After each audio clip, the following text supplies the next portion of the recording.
Chris from Bioware, Canadian developer, Absolutely. now part of EA, Yes. and famous for many years of classic games. We have from Baldur's Gate.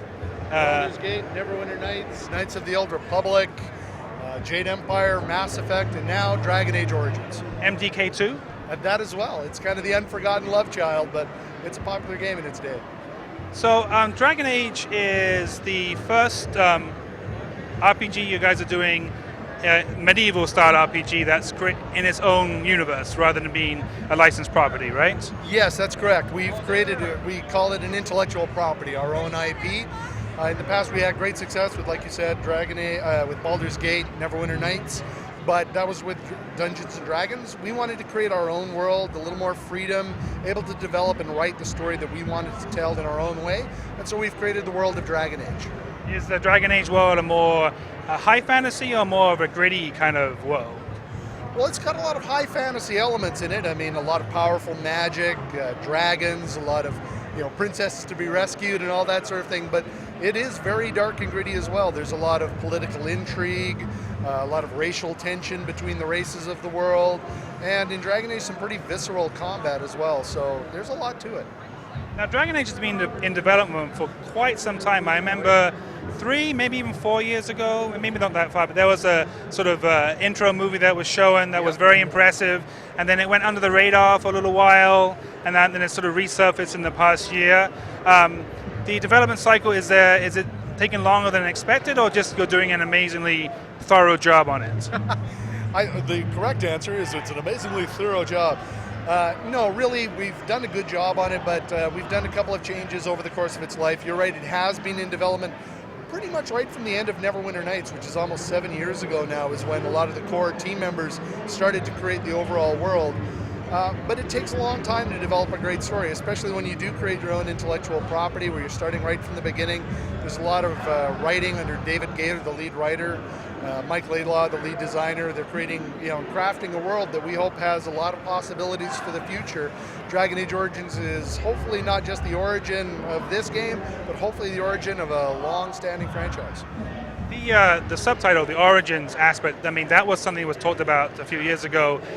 One of the big selling points is that you are actually going to have a separate origin story for each character type that you create. That's still in place, I'm assuming, right? Yes, that's correct. You start off the game choosing the character that you want to be, whether you want to be a male or female, whether you want to be a human, a dwarf, or an elf, whether you want to be from nobility or common stock, whatever. And there are different choices that will affect things. For example, dwarves cannot be mages. They have sort of a natural immunity to magic that doesn't allow them to practice magic. But once you've created your character, you customize your face, you assign your talents and abilities to how the character you want to be, then you play the origin story, because how you fit into the world, like a human mage will have a different origin than how you fit into the world for a dwarven thief or an elven warrior or whatever it might be. So you play an origin story for a few hours to learn how you fit into the overall world, and then you progress right into the story itself. And these origin stories are fully voiced, fully interactive, very unique experiences for each character. Absolutely. The only thing that is not fully VO'd is the player character's voice, because there's so many different possibilities of male or female elf, male or female dwarf, male or female human, and there's a great deal of dialogue. For Mass Effect, we were able to record the VO for the main character because Commander Shepard was always Commander Shepard. It might have been a man, might have been a woman, but it was only one character. Now there's so many possible combinations with all the dialogue. It's the only thing in the game that's not fully VO'd. Everything else, all the NPCs, even some of the monsters have full VO. Now, speaking of Mass Effect and also speaking of the development time, when this game was originally announced, it was only a PC-only game. Now it's an Xbox 360 and PC game. I'm assuming there are going to be some interface differences. Yep. Are there any gameplay differences between the two versions? Well, there are a few differences. It is coming out on the PC, it's coming out on the Xbox 360 and the PlayStation 3. Oh, and PS3. And Sorry. PS3. That's okay. There are a couple of differences. The important thing to remember, though, is the story is the exact same no matter what platform you play it on. We didn't add or subtract anything from the story. It's the same great story. The PC has two differences from the console version. With the PC version, you have access to the tool set. Now, BioWare had great success with Neverwinter Nights, with fans creating their own content with the tool set. People are still playing Neverwinter Nights 6-7 years on because of all the fan-created content that they've made.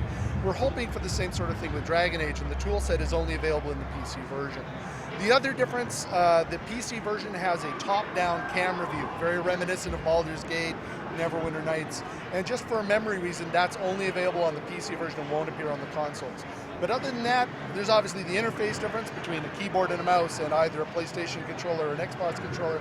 But really, the good thing of having made Mass Effect, we got really good at turning PC games and console games interaction, working with the control schemes. We've used radio menus now really, really well. And whichever console you pick up, you're going to be able to, interface very smoothly. It works great. Now, speaking of Mass Effect and obviously KOTOR before that, Sure. You really refined the console interface with the dialogue system. Mass Effect was really taking the dialogue system in a different way. Is that going to be the same dialogue system used in Dragon Age on both the PC and 360? No, actually, for all consoles, for Dragon Age, we're fully showing the lines. What you were kind of referring to is in Mass Effect, we would give a little snippet of dialogue that would kind of reflect the choice that Commander Shepard was going to make.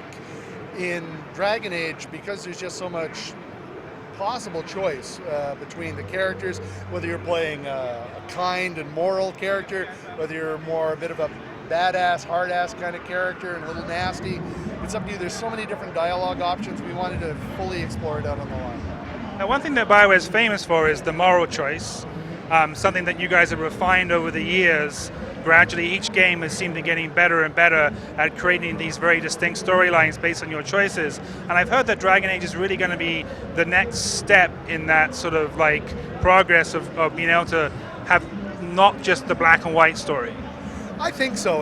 We do, thank you very much. We do like to think we get better each time. Dragon Age, there is no clear-cut good and evil. Back when we were using Dungeons & Dragons, it always went right from lawful good all the way down to chaotic evil. Now we really just deal a lot more in shades of gray. What seems to be the obvious nice choice can have an unexpected twist that you're not really expecting. Same thing if you're trying to be especially nasty. I sort of use this made-up example that I'll give as kind of a way to show. You're told by the king you have to go rescue the princess. Okay, that sounds like a pretty nice thing to do. Noble, help the king, he'll give you a reward, save the princess, that's a good thing to do. Well, as you set out to try to rescue the princess, you meet a bunch of commoners, and they come to you and they say, oh, please don't rescue the princess. She's a bitch. Her dad, he's a tyrant, we're in poverty, we're starving to death. The best thing that could happen for us is if she was to die. So now you have this kind of choice. It's like, well, it's still good to save a princess, and then the father will give me the big reward, but it's also good to help the commoners. So is it bad to let the commoners die of starvation and help the king? Is it bad to let the princess die and help the commoners? Which is the good, which is the bad? And that's kind of a made-up example for the game, but it kind of reflects what you're going to see in the game.